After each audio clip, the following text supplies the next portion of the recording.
ప్రజలు ఈరోజు మీ ముందుకు ఎందుకు వచ్చాయంటే, ఇతని పేరు ధర్మాన కృష్ణదాస్, డిప్యూటీ సీఎం కింద చేస్తున్నాడు ప్రస్తుతం.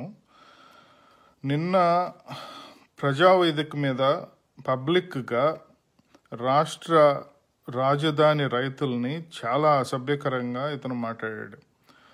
అతను మరి ఒళ్ళు మదమెక్కి మాట్లాడా లేదంటే తెలియక మాట్లాడా, అది మనం ఒకసారి ఆలోచించాలి.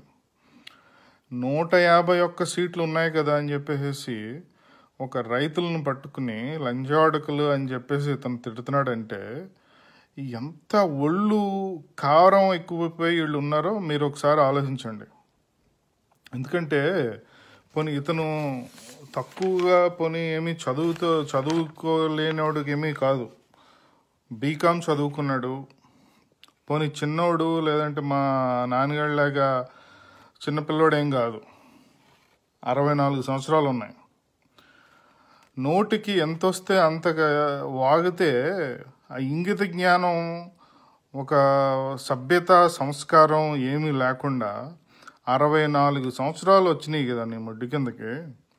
డిప్యూటీ సీఎం కింద చేస్తున్నావు కదా, ప్రజలందరినీ నువ్వు ప్రజలకి రిప్రజెంటేటివ్ కదా. అలాంటి ప్రజల్ని కాపాడవలసి, నువ్వు ప్రజలకి సేవ చేయవలసిన వాడివే, నువ్వు ప్రజలను లంజోడుకులు అని చెప్పేసి తిడుతున్నావు అంటే ఎటుపోతున్నాం? ఏమయ్యా డీజీపీ గారు, మీకు కనపట్లేదు ఎలాంటివన్నీ? మా తొగ్గులకైతే అలాగే ఖండించడు. ఒక వెకిల్ నవ్వు ఒకటి, ఒక సైకోయిజం, ఒక సైకో నవ్వుకుని ఇంకా ఆనందపడతా ఉన్నాడు వాళ్ళు. అంటే ఒక్కొక్క వారం ఒక్కొక్కడు పిక్ చేసుకుంటారనమాట. ఈ బూతులు మాట్లాడి జనాల్ని అసభ్యకరంగా కించపరచడానికి 4 సార్లు ఎమ్మెల్యే కింద గెలిచి 64 సంవత్సరాలు వచ్చి నీకు వయసు, బిఏ చదువుకున్నాడంట, విద్యార్హత బీకామ్. సో చదువుకున్నోడేం కాదు, తెలుగు తక్కువడేం కాదు, ఒళ్ళు కొవ్వు అనమాట. ఆ కొవ్వు, ఆ మదం ఎక్కించింది ఎవరేంటంటే మీరే, ప్రజలు.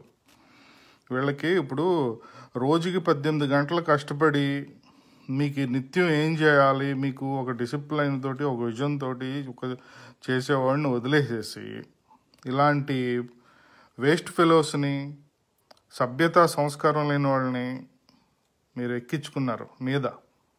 ఇప్పుడు అనుభవించండి. సో ఆలోచించండి, పబ్లిక్గా అలా తిడతాడా జనాల్ని?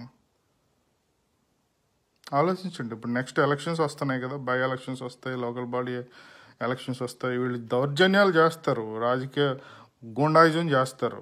దాన్ని ఎదుర్కొని మీరు వెళ్ళి ఓట్లు వేయవలసిన బాధ్యత మీది. లేదంటే అంటే ఇప్పుడు ఉన్న పరిస్థితులు చూస్తుంటే, రోడ్లు చూసినా, లివింగ్ స్టాండర్డ్స్ చూసినా, ఏం చూసినా చాలా అధ్వానంగా ఉంది. సో మీరే ఆలోచించండి. మీ ఫ్యూచర్ మీ చేతిలో ఉంది, ఇలాంటి మూర్ఖుల చేతిలో పెట్టారు తీసుకెళ్ళి. బాయ్.